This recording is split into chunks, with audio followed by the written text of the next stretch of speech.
Hello everyone, welcome to my channel. उम्मीद है आप लोग अच्छे होंगे, हेल्दी होंगे और छुट्टी का एंजॉय कर रहे होंगे।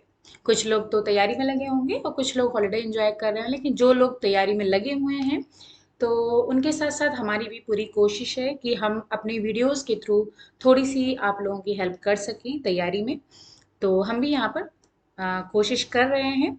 बस इसी तरीके से आप हमारे वीडियोस को देखते रहिए, साथ साथ में आप अपनी प्रिपरेशन भी करते रहिए और हमारे चैनल को अगर सब्सक्राइब नहीं किया है तो सब्सक्राइब कर लीजिए, जिससे कि आपको सारे वीडियोस मिल सकें और आप जो है सारे अपडेट भी आपको होता रहे, नोटिफिकेशंस मिलते रहें।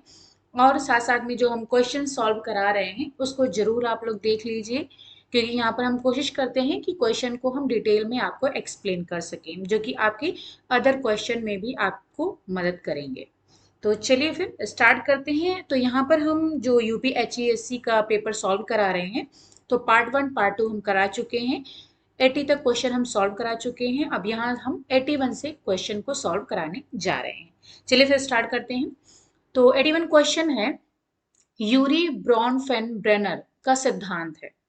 ए है मानववादी, दूसरा है सोशियो बायोलॉजी, तीसरा है पारिस्थितिकीय प्रणाली सिद्धांत और चौथा है सामाजिक सांस्कृतिक सिद्धांत। Urie Bronfenbrenner's theory is: A is humanistic perspective, B is sociobiology, C is ecological system theory and D is socio cultural theory. तो यहाँ पर चार ऑप्शन दिए गए हैं। इनमें से पूछा गया है कि जो 81 क्वेश्चन है यूरी ब्रॉनफेनब्रेनर, इनका सिद्धांत कौन सा है। तो आप ये जानते होंगे इनका जो तीसरा आंसर बिल्कुल ही सही है, सी, पारिस्थितिकीय प्रणाली सिद्धांत। ये इनके द्वारा दिया गया था। इसको हम थोड़ा सा इंग्लिश में इसको हम कहते हैं इकोलॉजिकल सिस्टम थियरी। तो थोड़ा सा डिटेल हम इसको देख लेते हैं। यहाँ पर ये आप देख सकते हो, ये इनकी थियरी का है, जिसमें इन्होंने, वैसे आपने बुक्स में पढ़े होंगे, इनके चार सिस्टम: माइक्रो, मीजो, एक्सो और मैक्रो। लेकिन एक पांचवा सिस्टम भी ऐड किया गया है इनके सिस्टम में, क्रोनो सिस्टम जिसे हम बोलते हैं। तो इस तरीके से 5 सिस्टम हो गए हैं। ओके, पहला आपका, सॉरी, पहला है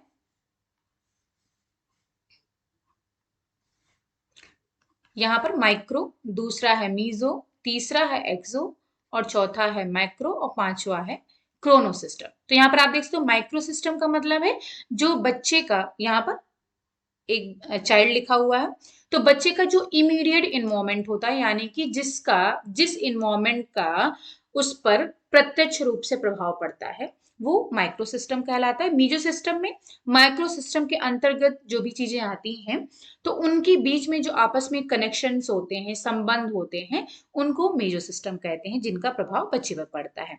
एक्सो सिस्टम जो कि इनडायरेक्टली बच्चे को प्रभावित करता है।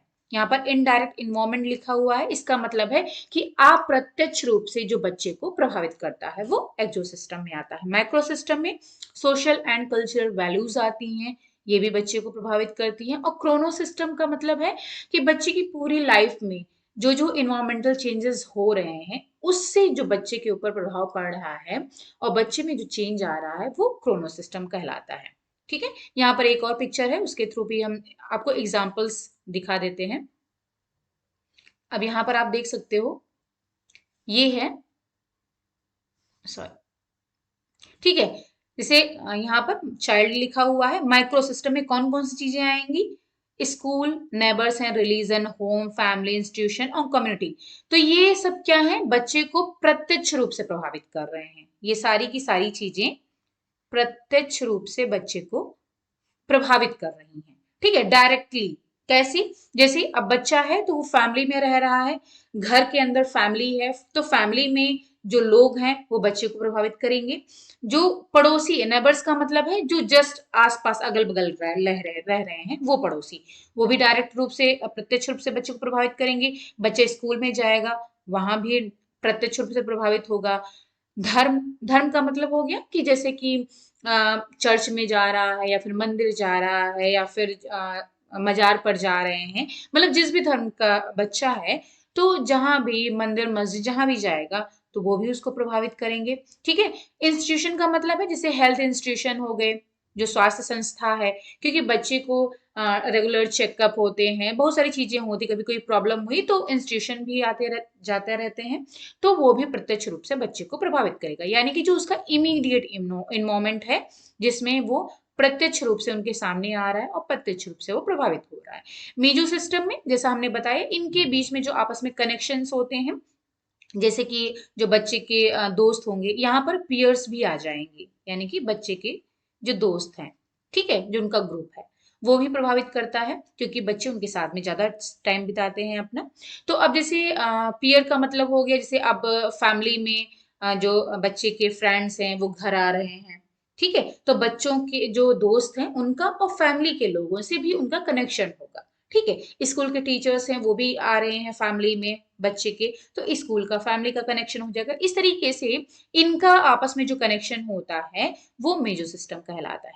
एक्सो सिस्टम में जैसा हमने बताया, कम्युनिटी एक्सटेंडेड फैमिली है, पैरेंटल ऑक्यूपेशन या फिर एम्प्लॉयमेंट हो गया, यानी कि ये क्या हो रहा है, बच्चे को जो है, इसमें बच्चा इन्वॉल्व नहीं है, बट बच्चा जो है अप्रत्यक्ष रूप से प्रभावित हो रहा है। बच्चे जैसे पेरेंट्स का ऑक्यूपेशन है, जो पेरेंट्स हैं, मदर और फादर हैं, वो जो भी जॉब कर रहे हैं, तो उसका बच्चे के ऊपर प्रभाव पड़ता है, ठीक है, अप्रत्यक्ष रूप से।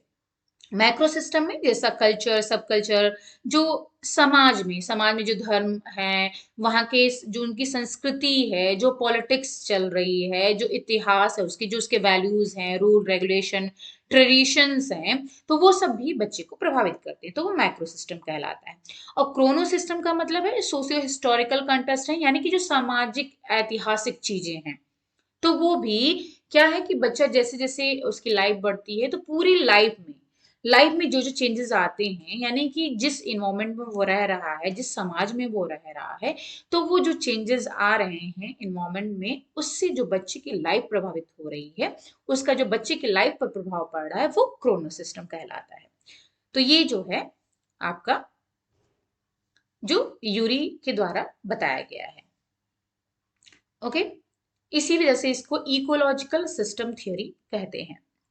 82 क्वेश्चन है, इरी व मूंगा किस कपड़े की अलग किस्म है? रेशम, कपास, ऊन, spandex. Eri and muga are varieties of which fabric? Silk, cotton, wool या फिर स्पैंडेक्स। तो यहाँ पर इसका राइट आंसर है रेशम का। तो जो एरी और मूंगा है, ये रेशम की ही वैरायटी है।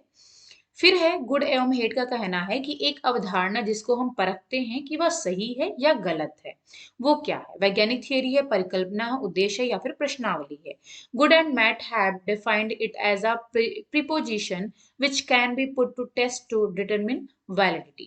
साइंटिफिक थियरी, ऑब्जेक्टिव, हाइपोथेसिस या फिर क्वेश्चन आया। तो इसका जो राइट आंसर है वो है परिकल्पना, यानी कि हाइपोथेसिस। ये गुड और हेड के द्वारा कहा गया है। तो यहाँ पर थोड़ा सा हम देख लेते हैं परिकल्पना के बारे में। देखिए, परिकल्पना का अर्थ, परिकल्पना यानी कि इसको हम इंग्लिश में हाइपोथेसिस कहते हैं। हाइपोथेसिस, परिकल्पना का मतलब है परि प्लस कल्पना, दो शब्द से मिलकर बना है। परि का अर्थ है चारों ओर और कल्पना का अर्थ है चिंतन। यानी कि परिकल्पना से तात्पर्य किसी समस्या से संबंधित समस्त संभावित समाधान पर विचार करना या फिर चिंतन करना है, ठीक है। इसी हाइपोथेसिस का मतलब भी यही होता है। परिकल्पना किसी भी अनुसंधान प्रक्रिया का दूसरा महत्वपूर्ण स्तंभ होता है। ओके, अब यहाँ पर परिभाषा है कि समस्या या शोध विषय का चयन कर लेने एवं संबंधित साहित्य के अध्ययन के साथ साथ शोधकर्ता के मन में आने वाली शोध विषय से संबंधित पूर्व विचार और कल्पनाएं शोध परिकल्पना यानी कि रिसर्च हाइपोथेसिस कहलाती है, ठीक है। परिकल्पना एक शोध समस्या का प्रस्तावित उत्तर होता है। यानी कि जैसे कि अगर कोई पीएचडी कर रहा होगा या फिर कोई डिसर्टेशन कर रहा होगा, तो उसको ये चीज समझ में आ जाएगी कि जब भी हम कोई टॉपिक लेते हैं, टॉपिक का मतलब है हम उसे समस्या कह सकते हैं या फिर शोध का विषय कह सकते हैं, जो भी हम टॉपिक लेते हैं थीसिस के लिए या फिर डिसर्टेशन के लिए। तो जब हम टॉपिक चूज करते हैं, ठीक है, तो यहाँ पर क्या कहा गया, शोध विषय का चयन कर लेने एवं संबंधित साहित्य, यानी कि उससे रिलेटेड जो भी हम रिव्यूज का अध्ययन करते हैं, ठीक है, तो उसके साथ साथ में जो भी रिसर्चर है, यानी कि जो डिसर्टेशन कर रहा है या फिर जो थीसिस कर रहा है, रिसर्च कर रहा है, उसके मन में जो आने वाली शोध विषय, यानी कि जो भी शोध विषय आपने लिया हुआ है, उससे संबंधित जो पूर्व विचार या फिर कल्पना है, यानी कि जैसे कि अब मान लीजिए अगर हम कुपोषण से संबंधित कोई हम टॉपिक लिया हुआ है हमने, ठीक है, तो क्या होता है, अगर हमने टॉपिक लिया हुआ है तो उससे पहले कुपोषण संबंधित हमें पहले ही उसके बारे में कुछ नॉलेज होगा कि डब्ल्यूएचओ के द्वारा क्या कहा गया है, या फिर जो अदर एजेंसीज हैं उनके द्वारा क्या कहा गया है, ठीक है। तो वो जो पूर्व विचार या फिर जो कल्पना है जो कि हम डेटा के रूप में यूज करते हैं, वो आप कह सकते हो कि शोध परिकल्पना कहलाती है, ठीक है। यानी कि कुछ ना कुछ हम उसके पहले ही विचार करते हैं, कल्पना बनाते हैं, वो शोध परिकल्पना कहलाती है, ठीक है। अब अब इसके हम टाइप्स भी बता देंगे तो आपको थोड़ा और क्लियर हो जाएगा। अब यहाँ पर परिकल्पना की परिभाषा दी गई है, ठीक है। तो जो कि आपके इसमें क्वेश्चन में पूछा गया है वो है गुड और हैड के बारे में पूछा गया है। इसके अलावा और भी कई सारे लोगों ने परिभाषाएं दी हैं। जैसे करलिंगन ने कहा है कि परिकल्पना का दो या दो से अधिक चरों के मध्य संबंधों का कथन मानते हैं परिकल्पना को।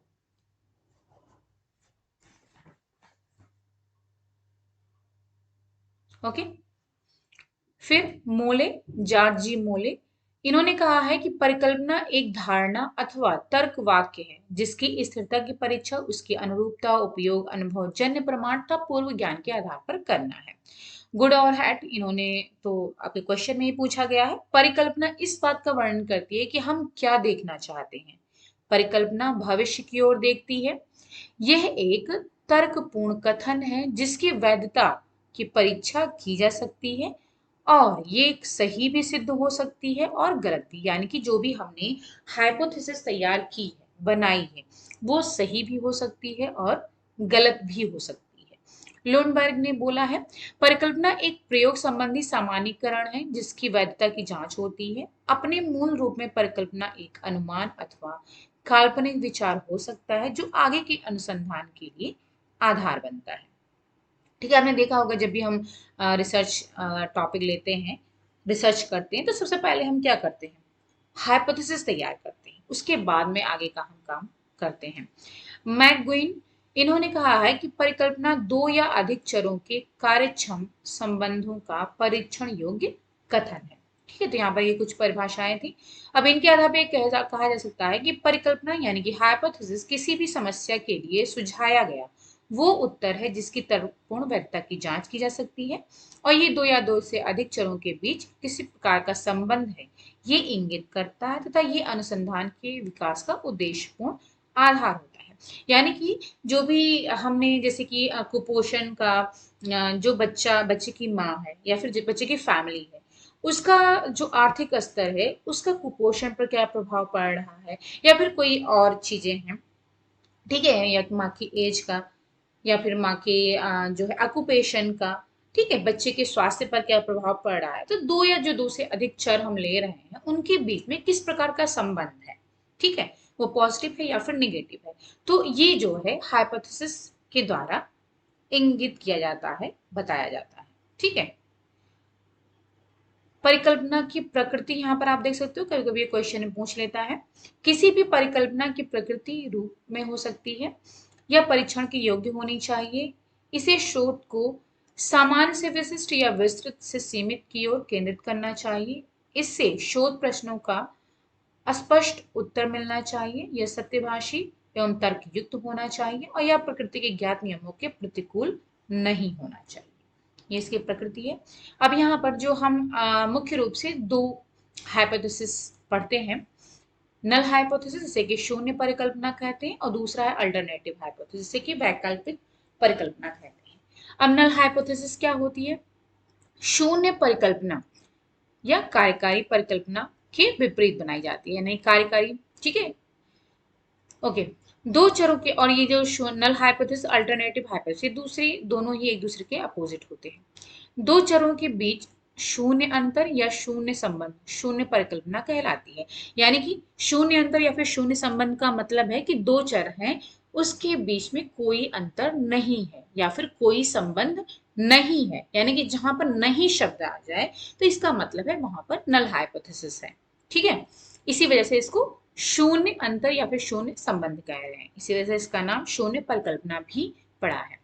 इसे दो दशाओं में प्राप्त आंकड़ों में कोई अंतर नहीं होने की परिकल्पना भी कहा जाता है, ठीक है, कोई अंतर नहीं होने की, ध्यान दीजिएगा। इसकी रचना इसे निरस्त करने के उद्देश्य से की जाती है, यानी कि इसे हमने मान लिया कि जो बच्चे की माँ का आर्थिक स्तर है उसका बच्चे के कुपोषण पर प्रभाव नहीं पड़ता है। हमने ये हाइपोथेसिस तैयार की, ठीक है, हमने हाइपोथेसिस ली कि बच्चे की मतलब माँ का जो आर्थिक स्तर है उसका बच्चे के कुपोषण पर कोई प्रभाव नहीं पड़ता है, या फिर दोनों में कोई संबंध नहीं है। ठीक है, तो ये नल हाइपोथेसिस हो गई। आंकड़ों में इसे अक्सर H0 यानी इस तरीके से शो किया जाता है, चिन्हित किया जाता है। उदाहरण जैसे यहाँ पे इन्होंने दिया है कि उच्च रेशे युक्त आहार का सेवन करने वाला जो समूह है और जो उच्च रेशे युक्त आहार का सेवन न करने वाला समूह है, उनके बीच में जो दोनों में मधुमेह रोग की तीव्रता में सार्थक अंतर नहीं है, यानी कि जो एक उच्च रेशा ले रहा है, उच्च रेशा युक्त आहार ले रहा है, और दूसरा जो उच्च रेशा युक्त आहार नहीं ले रहा है, तो दोनों में जो मधुमेह होने की तीव्रता है उसमें कोई अंतर नहीं है। तो ये है आपकी नल हाइपोथेसिस। दूसरी है वैकल्पिक यानी कि अल्टरनेटिव हाइपोथेसिस। जब शोधकर्ता पूरी तरह से शून्य परिकल्पना को अस्वीकार या निरस्त करता है तो एक वैकल्पिक परिकल्पना तैयार होती है, यानी कि जब नल हाइपोथेसिस आपकी रिजेक्ट होती है तो वैकल्पिक परिकल्पना तैयार की जाती है। ये परिकल्पना शून्य परिकल्पना से बिल्कुल विपरीत होती है, ध्यान दीजिएगा, बिल्कुल विपरीत, क्योंकि जाहिर सी बात है वहां पर रिजेक्ट हो रहा है, यानी कि वहां पर कोई संबंध नहीं दिखाया जा रहा है नल हाइपोथेसिस में, जबकि अल्टरनेटिव में संबंध दिखाया जाता है। इसे प्रायोगिक परिकल्पना भी कहते हैं। ओके, इस परिकल्पना में दो समूहों या दो चरों में अंतर या संबंध का अनुमान लगाया जाता है, जबकि इसमें नहीं था। जैसे यहाँ पर वही दिया गया है, उच्च रेशयुक्त आहार लेने वाला समूह और जो उच्च रेशयुक्त आहार न लेने वाला समूह, दोनों में जो मधुमेह रोग की तीव्रता में सार्थक अंतर है, यहाँ पर है, और यहाँ पर क्या था, नहीं है, और यहाँ पर अंतर है। ठीक है, और इसको जो है H1 से शो करते हैं।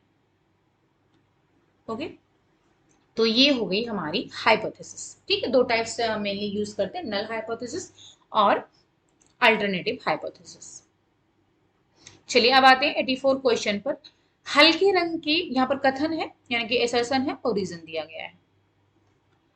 हल्के रंग के साथ दीवारों और छत चित्रकारी मैट फिनिश रंग कमरे का आकार कम करता है, जो कि यहाँ पर छूट गया है। ठीक है, कारण है कि मैट फिनिश का रंग हल्का होते हुए भी प्रकाश को अवशोषित करता है तथा इस तरह कमरा छोटा प्रतीत होता है। इंग्लिश में देख लेते हैं। Painting walls and ceiling with light color matte finish paint will reduce the size of the room. Reason क्या है कि the matte finish even though the color is light will absorb the light by creating illusion of advancing effect. तो यहां पर जो इसका answer है वो है आपका, दोनों ही सही है। ठीक है, both A and R true, ये सही आंसर है। अब देखिए ध्यान दीजिएगा, यहाँ पर थोड़ी सी कंफ्यूजन हो सकती है। यहाँ पर ये कह रहा है कि चूंकि जैसा हमने पढ़ा है कि हल्के रंग की अगर दीवार और छत होती है, यानी सीलिंग और दीवार अगर हल्के रंग की होती है तो कपड़ा सॉरी जो कमरा है वो बड़ा दिखाई देता है। ठीक है, लेकिन यहाँ पर क्या है, ध्यान दीजिएगा, यहाँ पर एक चीज ऐड कर दिया है, मैट फिनिश रंग। ठीक है, तो इस वजह से यहाँ पर जो ये कह रहा है कि हल्का रंग, दीवार की हल्के रंग और छत की चित्रकारी जो हल्के रंग की होने के बावजूद यहाँ पर मैट फिनिश रंग है, इस वजह से कमरे का आकार छोटा दिखाई दे रहा है। ठीक है, कमरे का आकार वो घटा दे रहा है, और कारण यहाँ पर देखिए दिया गया है, यही सब वो भी सही है, क्योंकि मैट फिनिश का रंग हल्का होते हुए भी प्रकाश को अवशोषित करता है, क्योंकि जो हल्के कलर कलर होते हैं, लाइट कलर होते हैं, वो प्रकाश को अवशोषित नहीं करते हैं। ठीक है, जबकि जो डार्क कलर होते हैं वो प्रकाश को अवशोषित कर लेते हैं। इसी वजह से यहाँ पर जो रीजन दिया गया है, क्योंकि इसमें मैट फिनिश ऐड कर दिया गया है, इस वजह से रंग हल्का होते हुए भी वो प्रकाश को अवशोषित कर रहा है, मैट फिनिश की वजह से। इसी वजह से कमरा छोटा प्रतीत हो रहा है। सो जो आंसर इसका है वो दोनों ही सही है। फिर है 85 क्वेश्चन है कि सिर और शिशुओं के शरीर के बीच का अनुपात है 1:7, 1:4, 1:3 और 1:9। The ratio between head and body infants is, जिसका जो राइट आंसर होगा वो हो जाएगा 1:4। फिर है एक मोटी महिला के कपड़े में होना चाहिए।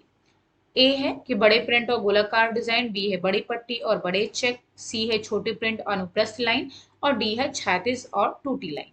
In the cloth of a stout women there should be large print and circular design, large strip and large plates, small print and transverse line, horizontal and broken lines। तो जाहिर सी बात है एक मोटी महिला के कपड़े में कैसा होगा, छोटे प्रिंट होंगे, अनुप्रस्थ लाइन। अनुप्रस्थ लाइन का मतलब है इस तरीके से, अनुप्रस्थ और अनुदैर्घ्य दैर्घ्य, ठीक है, अलग अलग होती हैं।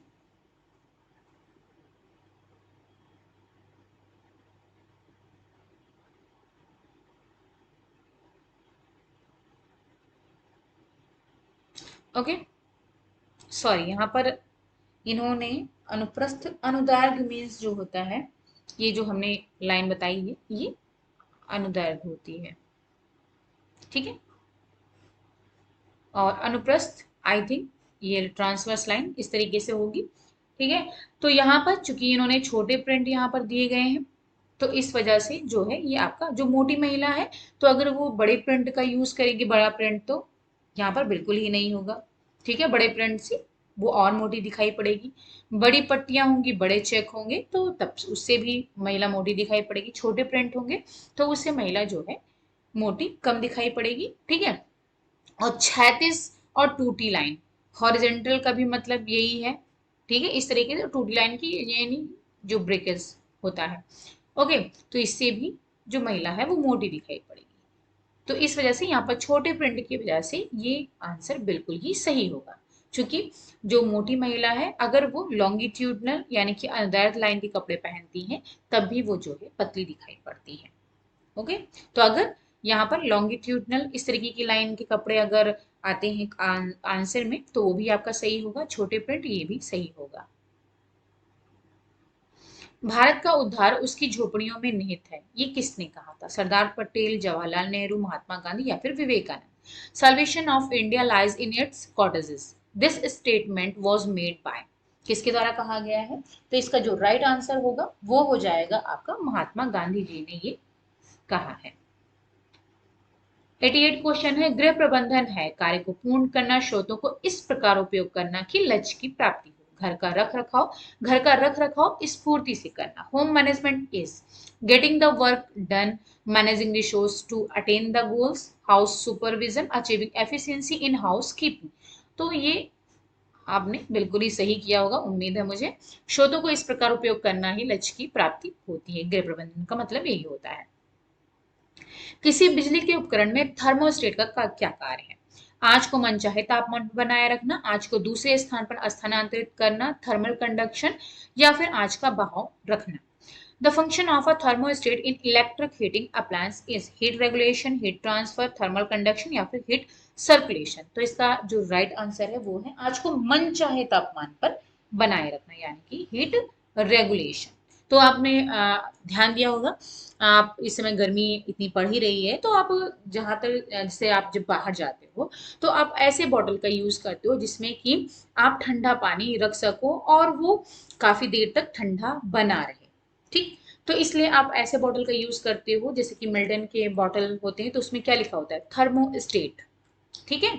तो थर्मोस्टेट का मतलब यही है कि आप जो बॉटल में अगर आप चाहो तो उसमें गर्म पानी भी, ठंडी में आप गर्म पानी रख सकते हो तो वो गर्म बना रहेगा, गर्मी में आप ठंडा पानी रखते हो तो वो ठंडा बना रहता है, यानी कि आप अपने मन चाहे तापमान को बनाए रख रहे हो। तो इस वजह से वो थर्मोस्टेट कहला रहा है, ठीक है।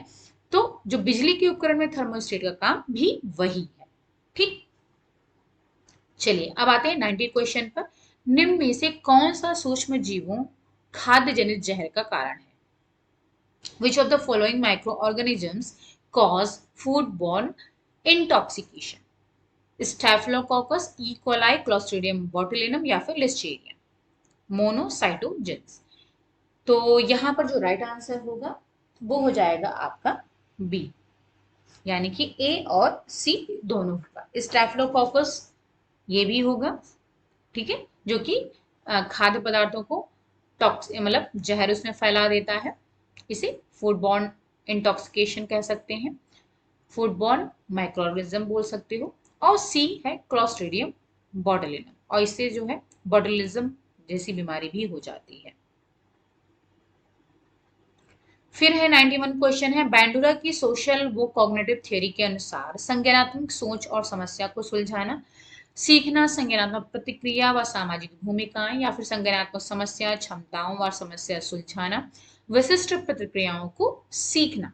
बैंड्रास social cognitive learning assets, cognitive thinking and problem solving. B is learning behavior, cognitive response patterns, social roles. C is cognitive problem solving skills and capacities. D is learning specific observable responses.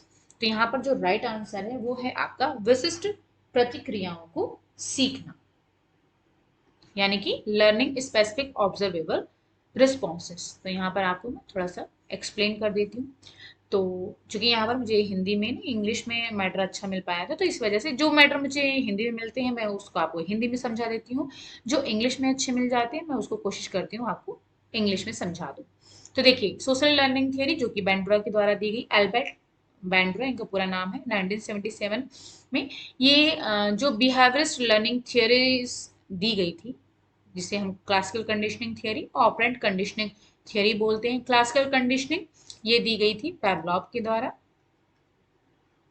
और operant conditioning दी गई थी Skinner के द्वारा। दोनों ही behaviourist हैं, ठीक है। तो इन दोनों के द्वारा जो थियरी दी गई थी उससे ये सेटिस्फाइड है, यानी कि एग्री थी एल्बर्ट बैंडुरा। लेकिन इन्होंने दो चीजों को इसमें ऐड किया है, दो आइडियाज। पहला है मीडिएटिंग प्रोसेस और दूसरा है बिहेवियर। तो इन्होंने कहा कि जो मीडिएटिंग प्रोसेस होती है occur between stimuli and responses. Stimuli and responses का मतलब है स्टिमुलाई जो कि हमें स्टिमुलेट करता है, उत्तेजित करता है, हमारे अंदर प्रेरणा भर देता है, और उससे फिर जो है हम जो रिस्पॉन्स देते हैं, यानी कि उसके द्वारा जो हमारे बिहेवियर में चेंज आता है, जिसे कि हम रिस्पॉन्स कर सकते हैं, ठीक है। तो उनके बीच में एक मीडिएटिंग प्रोसेस होती है, अभी हम नीचे उसको डिस्कस करेंगे।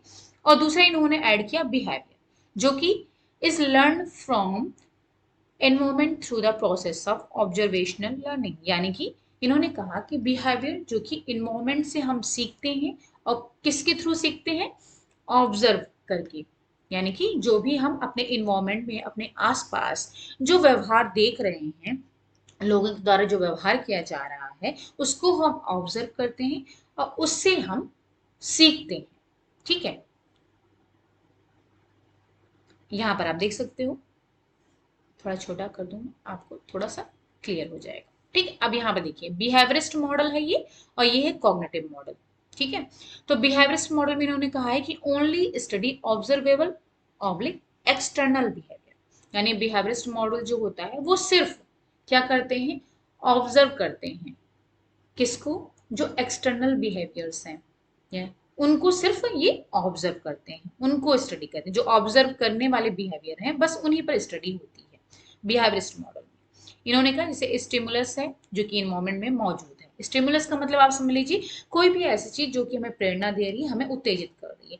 ये कोई आपका रोल मॉडल भी हो सकता है, आपके पेरेंट्स भी हो सकते हैं, आपका कोई नेबर भी हो सकता है, आपके टीचर्स भी हो सकते हैं, या फिर आपका कोई भी रोल मॉडल हो सकता है, ठीक है, ठीक है, जिनके व्यवहार को आप सीखना चाह रहे हो, ठीक है। या फिर और भी कोई वस्तु भी हो सकती है, कोई निर्जीव चीज भी हो सकती है, ठीक है। ब्लैक बॉक्स, यानी कि यहाँ पर कोई प्रोसेस नहीं होती, कोई कॉग्निटिव प्रोसेस नहीं हो रही है, कोई भी यहाँ पर मीडिएटिंग प्रोसेस नहीं हो रही है, ठीक है। रिस्पॉन्स क्या आ रहा है, बिहेवियर, यानी कि आप जो इन्वायरमेंट में जैसा बिहेवियर आप देख रहे हो, आप वैसे ही रिस्पॉन्स कर रहे हो, ठीक।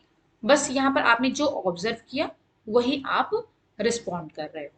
कॉग्निटिव मॉडल में इन्होंने कहा है can scientifically study internal behaviour, यानी जो कॉग्निटिव मॉडल होता है वो क्या करता है, वो जो है इंटरनल बिहेवियर, जो आंतरिक व्यवहार है, उसको वैज्ञानिक तरीके से उसका अध्ययन कर सकता है कॉग्निटिव मॉडल। जबकि जो बिहेवियरिस्ट मॉडल होते हैं वो सिर्फ जो ऑब्जर्व करने वाले बिहेवियर हैं, जो एक्सटर्नल बिहेवियर हैं, बाह्य व्यवहार जिसे हम कह सकते हैं, उनको सिर्फ स्टडी करता है। जबकि इसमें इंटरनल बिहेवियर को ये स्टडी कर सकता है। जैसे कि इनपुट इन्होंने कहा इन्वायरमेंट में, ठीक है, कोई भी स्टिमुलस है, ठीक है।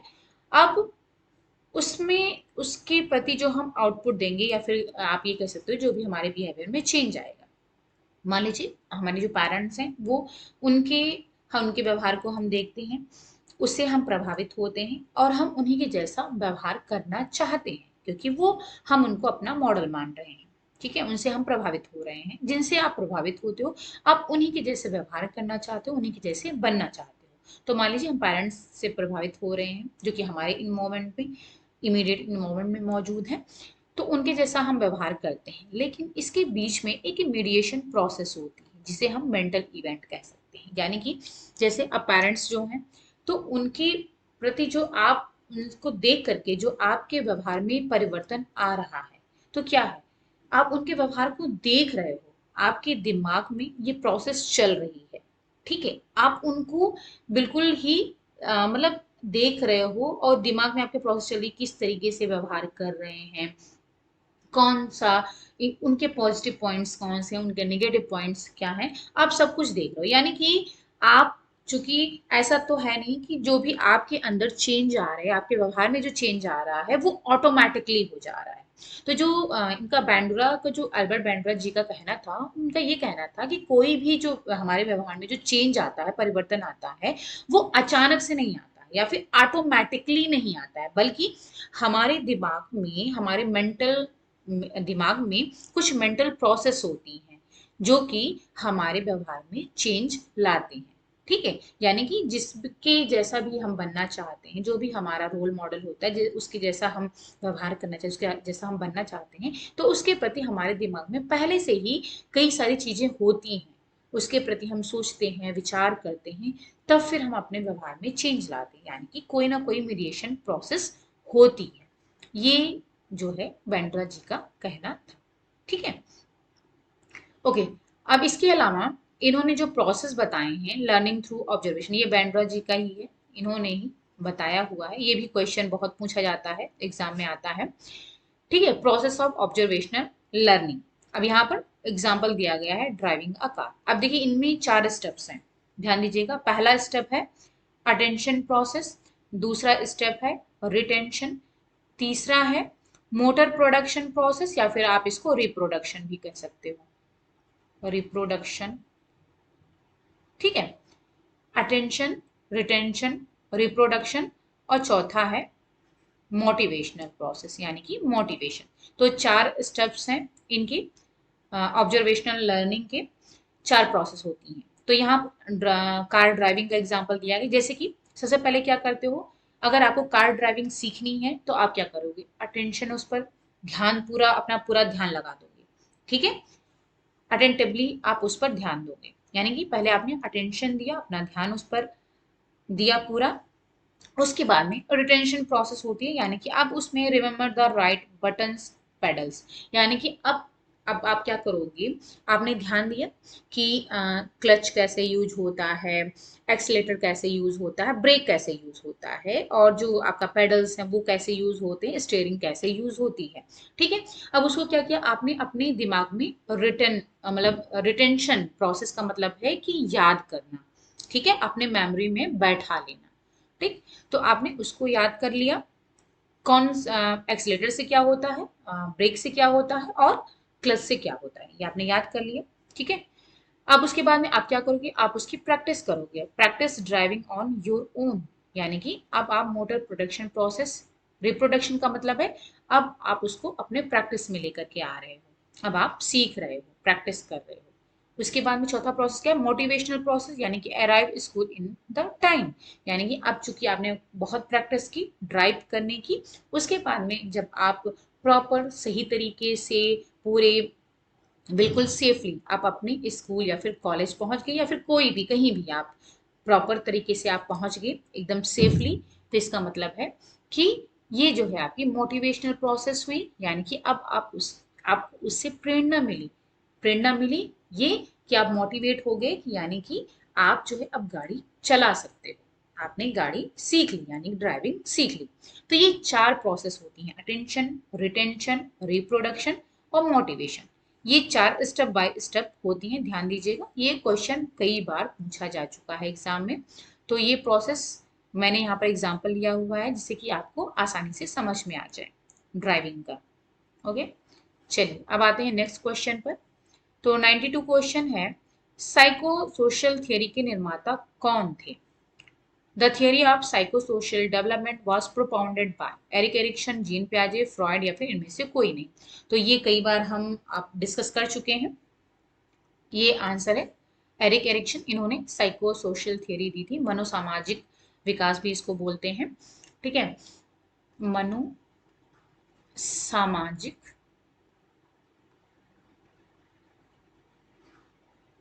विकास सिद्धांत भी इसको कहा जाता है हिंदी में। ठीक है, ये एरिक एरिक्सन के द्वारा दी गई। इसको भी इसके 8 लेवल हैं, ये हम कई बार समझा चुके हैं, तो आप पुराने वीडियोस देख सकते हो, उसमें आपको मिल जाएगा। ठीक है, और पेरिजी ने तो कॉग्निटिव थियरी दी थी और फ्रॉयड ने साइको एनालिटिक यानी कि मनोविश्लेषणात्मक थियरी दी हुई है। अब आता है 93, अहंकार के समारोह डैश पर आधारित है। The in human development the function of ego is based on आनंद के सिद्धांत, वास्तविकता सिद्धांत, रिफ्लेक्स एक्शन या फिर प्रैक्टिकल अनुभव। प्लेजर प्रिंसिपल पर आधारित है या फिर रियलिटी प्रिंसिपल या फिर रिफ्लेक्स एक्शन या फिर प्रैक्टिकल एक्सपीरियंस पर। तो अहंकार यानी कि ईगो, तीन चीजें होती हैं, id, ego and super ego. ठीक है, तो जो ईगो है वो आपका वास्तविकता सिद्धांत पर आधारित होता है यानी कि रियलिटी प्रिंसिपल पर आधारित होता है। ओके, इसको भी हम एक बार देख लेते हैं। ये फ्रॉयड के द्वारा दिया गया था, इसको फ्रॉयडियन क्रिटिसिज्म भी कहते हैं। तो यहां पर आप देख सकते हो तीन चीजें हैं, पहला है इड, दूसरा है ईगो और तीसरा है सुपर ईगो। ठीक है, इड में डिजायर यानी कि जो इच्छा पर आधारित होता है, और इसमें कौन सा प्रिंसिपल होता है? प्लेजर प्रिंसिपल, यानी कि आप कह सकते हो आनंद के सिद्धांत पर आधारित होता है, जिसमें संतुष्टि, सेटिस्फैक्शन मिलता है, आनंद मिलता है, तो वो इड कहलाता है। ईगो में सेल्फ होता है, ये वास्तविकता के सिद्धांत पर आधारित होता है, यानी कि यहाँ पर वास्तविकता समझ में आने लगती है। सुपर ईगो में क्या होता है? कंसाइंस, यानी कि इसमें कंसाइंस का मतलब होता है समझ, या फिर आप कह सकते हो विवेक, मॉरलिटी आ जाती है, विवेक आ जाता है, सोचने समझने की क्षमता आ जाती है। द परफेक्शन प्रिंसिपल, यानी ये परफेक्शन प्रिंसिपल पर आधारित होता है, या फिर हम कह सकते हैं ये आइडियलिस्टिक प्रिंसिपल पर आधारित होता है। ओके, यानी कि इसमें क्या होता है, हमारे अंदर नैतिकता की समझ आ जाती है, विवेक हमारे अंदर आ जाता है, सही और गलत को हम जो है आइडेंटिफाई कर सकते हैं। तो यहाँ पर देखिए एग्जाम्पल भी दिया गया, फ्रेड्स थियरी ऑफ पर्सनैलिटी, इसको कहते हैं Freud's theory of personality, id, ego और सुपर ईगो। इड में क्या होता है? इड का मतलब है कि आई वॉन्ट इट नाउ, यानी कि आपकी जो भी इच्छा होती है, आप जो भी चीज चाहते हो, आपको वो तुरंत चाहिए होती है, जिससे कि आपको सेटिस्फैक्शन मिले, आपको आनंद प्राप्त हो। दूसरा है ego, I need to do a bit of planning to get it, यानी कि किसी चीज जो चीज आप चाहते हो, तो उसके लिए आप ये सोचोगे कि इसके लिए हमें कुछ प्लान करने की जरूरत है। अगर हमें इस चीज को प्राप्त करना है तो उसके लिए हमें थोड़ी प्लानिंग करने की जरूरत है, क्योंकि यहाँ पर रियलिटी प्रिंसिपल आ जाता है, आपको वास्तविकता समझ में आ जाती है। ठीक है, तो आप पहले प्लान करते हो, उसके बाद में उस चीज को प्राप्त करते हो। तीसरा है super ego, you can't have it, it's not right, यानी कि अब यहाँ पर आपको ये समझ में आ जाता है कि जो चीज आप चाहते हो वो आप प्राप्त नहीं कर सकते हो, क्योंकि उसे प्राप्त करना सही नहीं है, नैतिकता के रूप में सही नहीं है, या फिर अपने विवेक से आप इसको सोचते हो कि इस चीज को प्राप्त करना सही नहीं है, ये हमारी नैतिकता के खिलाफ है। तो इतनी समझ आपके अंदर विकसित हो जाती है। ठीक है, तो ये तीन पर्सनैलिटी प्रिंसिपल आप कहते हो, पर्सनैलिटी थ्योरी है, इट, ईगो और सुपर ईगो। ठीक है, ये जरूर ध्यान दीजिएगा, ये क्वेश्चन बहुत बार पूछा जा चुका है, आगे भी पूछा जा सकता है कि इट जो है प्लेजर प्रिंसिपल पर आधारित होता है, ईगो रियलिटी प्रिंसिपल पर आधारित होता है, और सुपर ईगो आइडियलिस्टिक प्रिंसिपल या फिर परफेक्शन प्रिंसिपल पर आधारित होता है। चलिए अब आते हैं 94 क्वेश्चन पर। पॉलीयूरिया किस बीमारी में दिखाई पड़ता है? Polyuria is a symptoms of which disease? Typhoid, UTI, diabetes या फिर टीबी? तो पॉलीयूरिया जो है ये डायबिटीज का सिम्टम है। पॉलीयूरिया, पॉलीडिप्सिया और पॉलीफीजिया, ये तीनों ही डायबिटीज की सिम्टम है। फिर आता है 95 क्वेश्चन, रेशे या वस्त्र की खुरदरी सतह पर रगड़ या घिसावट सहने की क्षमता कहलाती है। The property of the fibre of fabric to withstand rubbing होगा यहाँ पर। Rubbing in daily uses is called दृढ़ता, अपघर्षण प्रतिरोधकता, बंधन क्षमता या फिर प्रतिस्कंदता, स्ट्रेंथ, एब्रेजन रेजिस्टेंस, कोहेसिवनेस या फिर रेजिलेंसी। तो यहाँ पर जो आंसर होगा वो अपघर्षण प्रतिरोधकता यानी कि एब्रेजन रेजिस्टेंस कहलाता है। जिस कपड़े को आप कितना भी रगड़ो, लेकिन जो है डेली यूज के जो कपड़े होते हैं तो उनको जो रगड़ते हो या फिर जो आप रेगुलर यूज कर रहे हो, खुरदी से पर रगड़ करके आप उसको सफाई करते हो, तो वो जो घिसावट और रगड़ सहने की क्षमता है उसको एब्रेजन रेजिस्टेंस या फिर अपघर्षण प्रतिरोधकता बोलते हैं। दृढ़ता का मतलब तो उसकी मजबूती से आ गया। बंधन क्षमता का मतलब है कि जो फाइबर्स हैं उनका आपस में जुड़ने की जो क्षमता होती है वो कोहेसिवनेस कहलाती है। प्रतिस्कंदता रेजिलेंसी का मतलब है जैसे किसी भी कपड़े हैं या फिर कोई भी चीज को जब आप खींचते हो फिर वो अपने पुराने अपने उसी रूप में आ जाती है, तो उसको रेजिलेंसी कहलाते कहते हैं। 96 क्वेश्चन, निम्न में से एक प्राकृतिक सेलोजिक फाइबर नहीं है। Which one of the following is not a natural cellulosic fibre? Jute, cuprammonium, गांजा या फिर कॉयर? तो इसका जो राइट आंसर है वो है आपका कुप्रामोनियम। ठीक है, क्योंकि जूट, गांजा और कॉयर ये तीनों ही नेचुरल सेलोजिक फाइबर है। ठीक है, सेलो से ये बनते हैं। लेकिन जो कुप्रामोनियम है यानी कि ये रेयन है, रेयन कैप्रोमोनियम, जिसमें कि जो प्रोडक्ट है वो तो सेलोज ही यूज होता है, लेकिन जो इसकी प्रोसेसिंग होती है वो आपकी सिंथेटिक होती है, यानी कि इसको सिंथेटिक फाइबर बोलते हैं। रेयन को सिंथेटिक फाइबर कहते हैं। ओके, अब है 97 क्वेश्चन। अधिगम विकलांगता डैश कहा जाता है? लर्निंग डिसएबिलिटी इज कॉल्ड आत्म केंद्रित मानसिक विकलांगता, डिसलेक्सिया, भावनात्मक विकलांगता, ऑटिज्म, मेंटल डिसएबिलिटी, डिसलेक्सिया या फिर इमोशनल डिसएबिलिटी। तो जो लर्निंग डिसएबिलिटी है उसको डिसलेक्सिया बोलते हैं।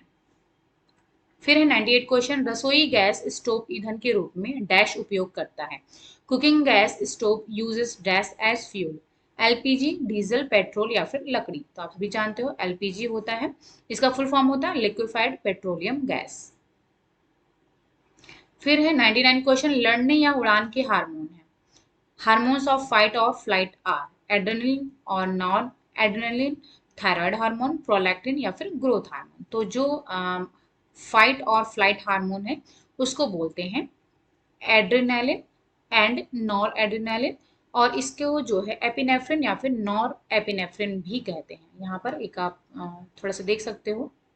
देखिए, जो एड्रेनालिन है ये एड्रेनल मेडुला, जो कि किडनी में आपके ये ग्रंथि होती है, एड्रेनल ग्लैंड होती है किडनी में, वहां पर एड्रेनल मेडुला होता है, एड्रेनल कॉर्टेक्स, दो पार्ट होते हैं।